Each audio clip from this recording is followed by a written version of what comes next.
Okay, by show of hands, does anybody recognize or remember Lyric Cycle? Fall 2022, let me bring you guys back. They made waves in the community when they released prototypes of two models of their bikes that were soon to be released. The Graffiti and the Voodoo. I remember seeing articles and even some videos on these prototypes, and I remember being really excited. They were a bit on the pricey side. These are not budget machines, but as far as I could tell, they were very high quality, very Super 73-esque in terms of quality, but they actually had the power to back it up. So for example, the Graffiti, it has the same kind of language, design language as a Super 73, but unlike Super 73, this has like a 2500 watt direct drive hub motor, way more powerful. Now the bike I was most excited for, however, was the Voodoo.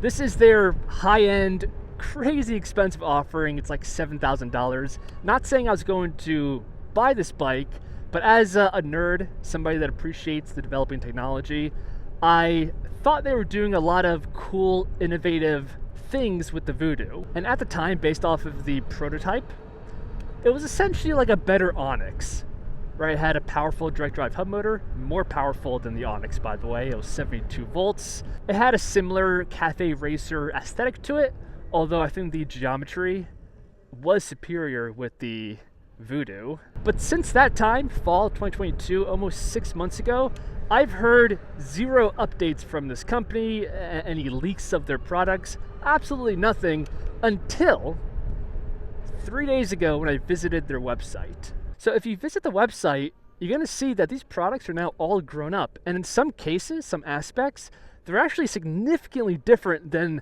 the prototype you might be familiar with. So that's why I want to use this video to reacquaint ourselves with an old friend and see what changed with these products.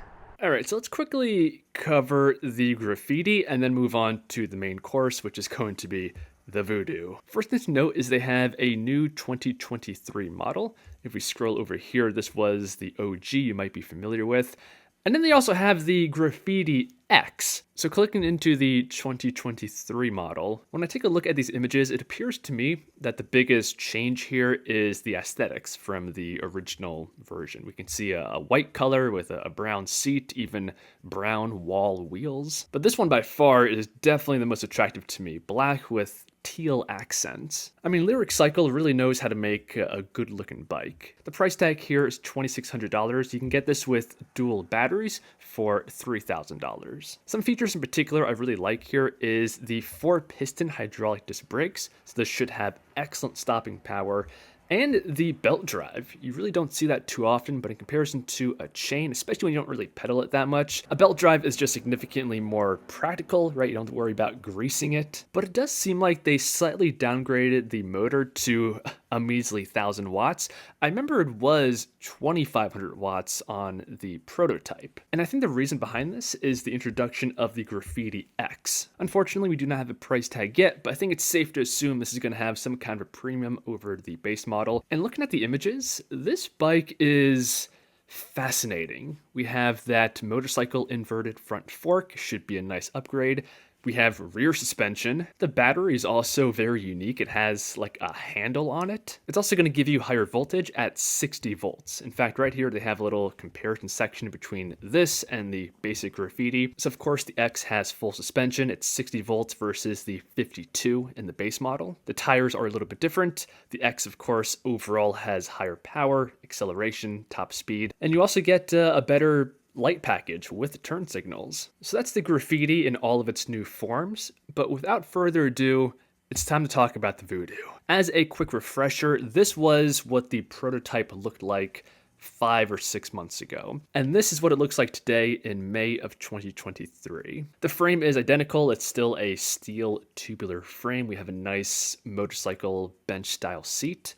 But essentially everything else is different. The first thing I noticed here is the front suspension fork looks to be significantly better. Now it's inverted, seems to have a lot more travel than the original. The rotor also looks to be very beefy, full-on motorcycle grade stopping power here, great addition to see. And of course, the motor. We now have a mid-drive motor versus the old hub design. So when it comes to this new motor, it still has the same rated power as the old hub motor. So nominal 6,000, a ridiculous peak of 8 kilowatts, but thanks to the different gearing that a mid-drive provides, the torque is now double what it was. 240 newton meters of torque this will provide you with. Now do keep in mind the bike is kind of heavy at 165 pounds, so a bit more than say an Onyx, but even so, this should be one of the most peppy bikes on the market with an advertised top speed of 65 miles per hour. Luckily they kept the ASI 4000 controller. This is one of the best on the market, so I'd like to see it included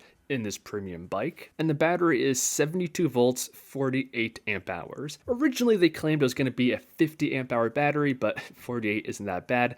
And of course it's still 72 volts. But something I found more interesting than the battery is actually the charger. So they have a very fast 15 amp onboard charger. And this onboard charger is both compatible with 110 volt regular house outlets and EV charging stations. So that means you can take this bike to almost any public EV charging stations and seamlessly recharge your bike relatively fast. And I was also told by the company that the battery is still removable. Huge positive. And finally, when it comes to the whole legality question, you can get this bike with either pedals or pegs.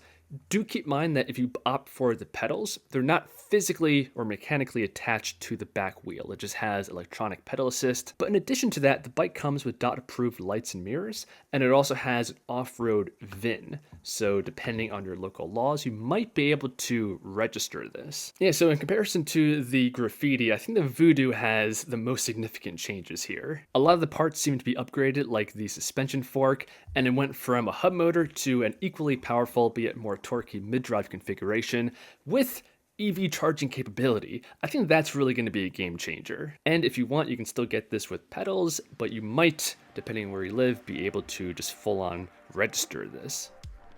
So this is the point in the video that I asked you guys for your thoughts and opinions on the matter. I gotta say, I think overall, since the prototype days, the company did generally move in the right direction.